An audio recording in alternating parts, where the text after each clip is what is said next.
Well, just when you think the season can't get any worse or crazy for Sydney FC, who have had such an inconsistent time of it this season, as you can see here, this story is just broken this afternoon. Sydney FC fined over breach of competition regulations. And it actually goes deeper than that. It's more than just a fine. In fact, the fine is sort of the small feature of this story. They've actually been some results have been impacted by this breach of rules, and we're going to break down the story for you now and what it means for Sydney FC. This is on the Keep Up website. Just came out in the past couple of hours. The APL can today announce that Sydney FC have been fined after it was found to have breached the Isuzu Ute A-League men's competition regulations. And basically, what has happened here, of course, there is a rule regarding how many substitutes you can have on the bench, and as a certain number of them, a minimum of three, have to be eligible for the Australian under 23s team. That's basically the rule, and it's a good rule that they implemented a few years ago, I think, when they expanded the size of the benches, to ensure that there were plenty of young Australian players getting a run. And it has been found that in a couple of games, in fact a few games, Sydney FC breached this and had an absolutely stacked bench of some experienced players. And funnily enough, I mean, it's no surprise that this is happening to Sydney FC, because they are well known for having one of the more experienced squads, one of the oldest squads in the competition. And it goes on to specify the matches here, which took place for 3 games in February and March. So you can see here, Western United on February 23 and Melbourne City in February 26. They didn't abide by those rules and have been fined $5,000, which, look, isn't much in the grand scheme of things. But I'm not sure why the headline is pointing that out, because when you look at what has happened in regards to those results, it's quite fascinating. It actually doesn't impact Sydney FC's placing in the ladder too much, but they also did it on against Western Sydney Wanderers in the Sydney Derby on March 5 as well, but was not eligible. Sorry, it goes on to say here, was not found guilty, rather, in recognition of the delay in identifying the initial breach. So I gather from that the APL didn't even discover the fact that they weren't abiding by the rules in that game in short and soon enough time. But basically, this is what I want to point out down here, a bit further down.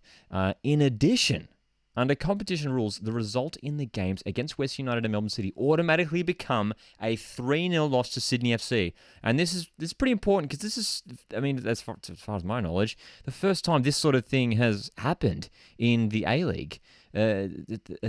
Points well, not a points deduction, but the results have been flipped for those games. Now, the reassuring thing for Sydney FC, if you can call it reassuring, but they, funnily enough, lost both of those games actually anyway. So all that will be adjusted is the goal tally. So rather in those games, as I'll show you now, against Western United, here's the lineup here, 1-0. You can see at the top there the score line. So that game will now become a 3-0 loss. But check out the bench, and it's quite remarkable when you look at it. Alex Wilkinson, Mustafa Amini, Milos Ninkovic, Costa Barbarouses, Trent Bahagia, Tommy Hewitt-Bell, and Callum Talbot.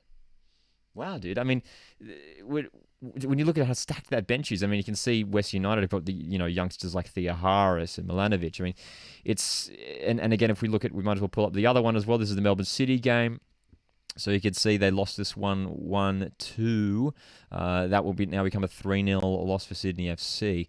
And again, Bobo, Barbarouses, Bahagia, Burgess, Thomas Hewitt, Bell, Ben Wallen. So it's quite unusual, and you wonder, like, how has this happened, right? Like, Steve Corica and his coaching staff are selecting the teams. Surely this is in everyone's thinking. We've never really seen this happen. It seems like such a simple thing to make sure you get right. But we've seen here, dude.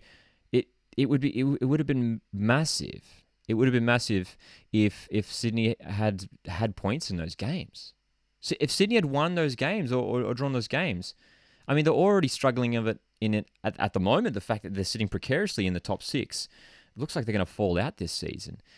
Had they had points in those games, they easily could have lost points there, and they could have slipped down even further. They would have absolutely been out of the top 6 this season. It really is pretty It's pretty remarkable. The article does go on to say, and I'll include the link in the description, that Johnny Warren medal votes awarded to clubs players for these matches remain valid, as do the goals that were scored.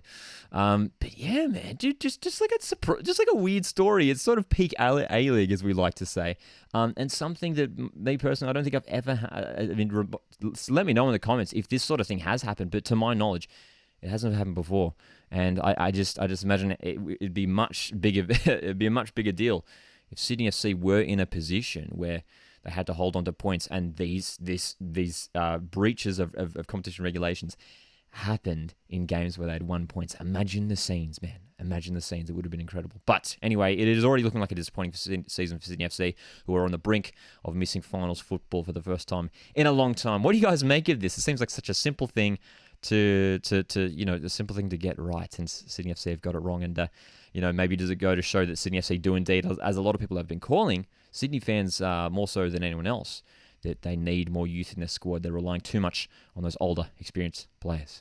Guys, if you have enjoyed, make sure you hit like on the video. It's a great way to show your support, and I'll see you in the next one. Cheers.